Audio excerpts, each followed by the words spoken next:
Hi friends, today we'll talk about how to fix or how to solve the problem of backup on Roblox.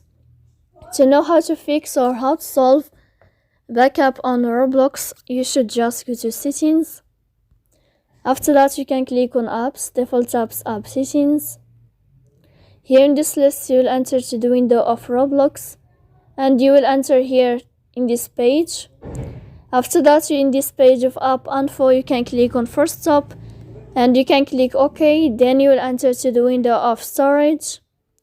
Here in this page, you can click clear cache. Don't click clear data because that can cause you errors or can delete your account.